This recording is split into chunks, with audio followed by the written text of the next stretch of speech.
would support that. Thank you, Mr. Speaker. I call Jackie Dean.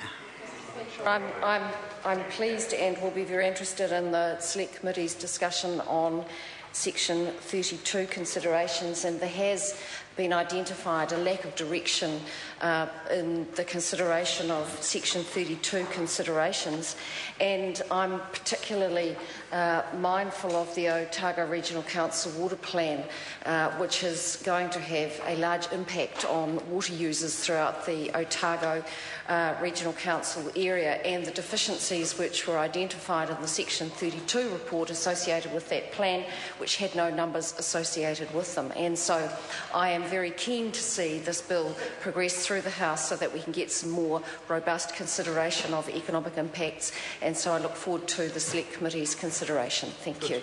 Good. Mr. Speaker. Call Phil Twyford. Thank you, Mr. Speaker. This bill represents the latest instalment in this government's slide into Muldoonism, and it's the latest exhibit, really, in a long line that we've seen under this national-led government. You see, they never saw a power exercised by a local council in this country that they didn't want to take for themselves.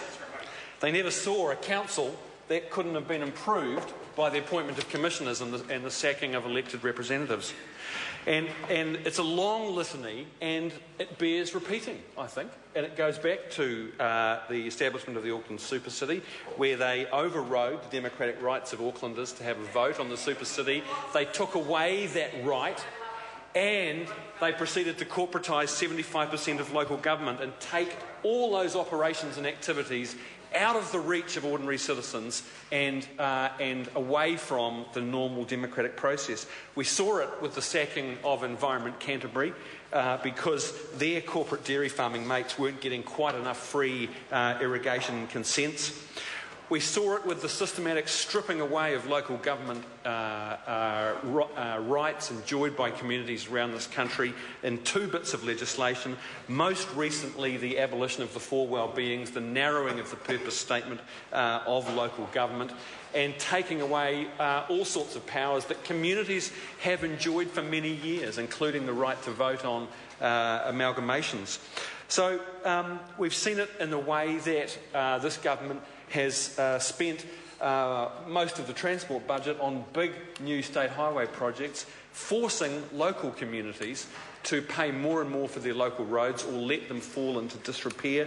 The latest Land Transport Management Bill also very explicitly takes away powers from regional councils and gives them, through the government policy statement, to Cabinet to determine transport funding priorities. So there is a pattern here, and we've seen it in one piece of legislation after another with this government. They are centralising more and more decision-making power in the executive arm of government and away from local government and away from local communities. And that is what's going on here. That is the context in which we have to see this resource management reform bill.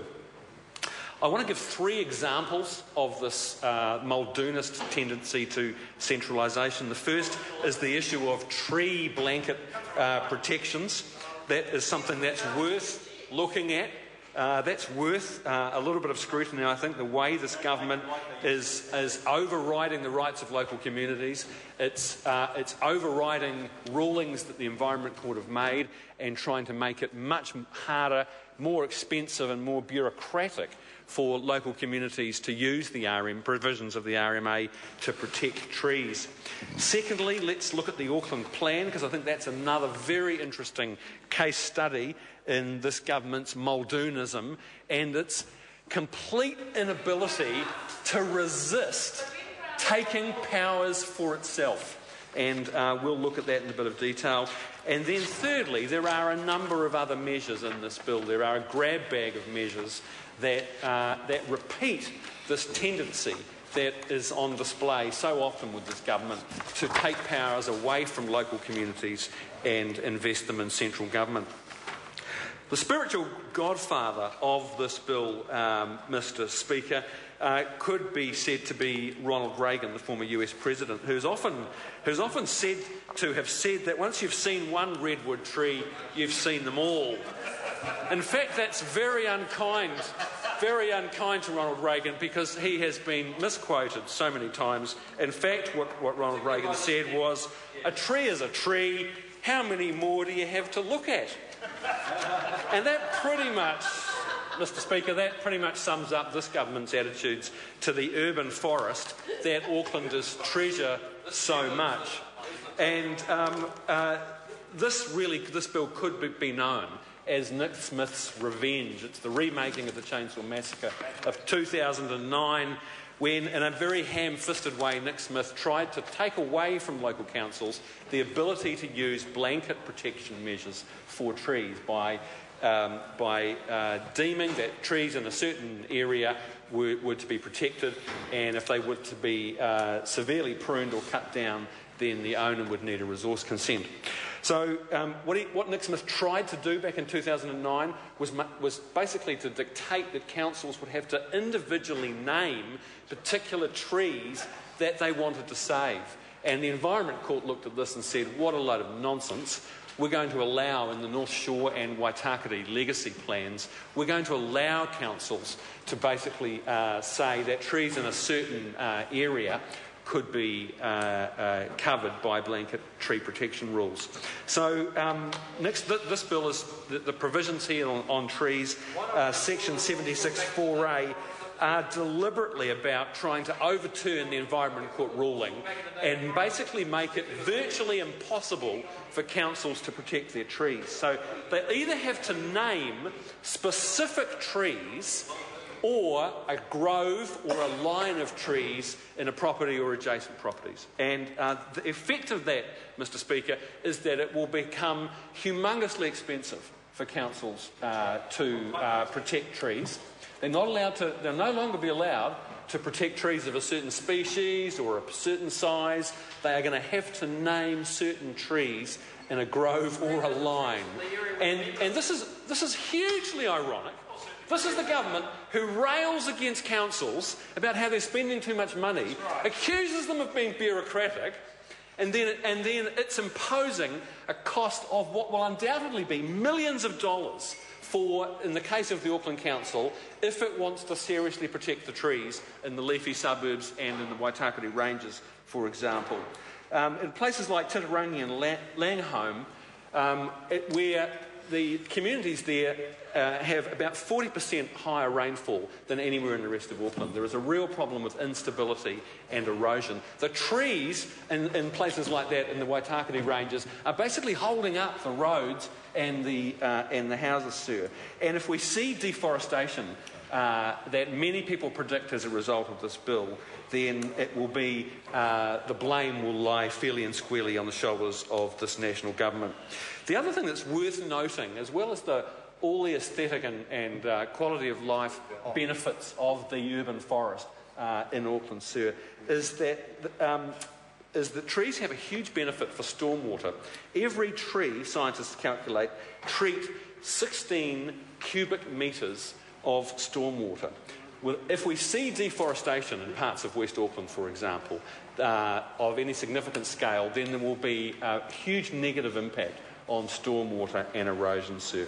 So there's a terrible irony in this, that the same national government that rails against councils, accuses them of overspending, accuses them of being bureaucratic, is actually imposing massive costs on local government or forcing them into a situation where they will simply be unable to protect their urban forest.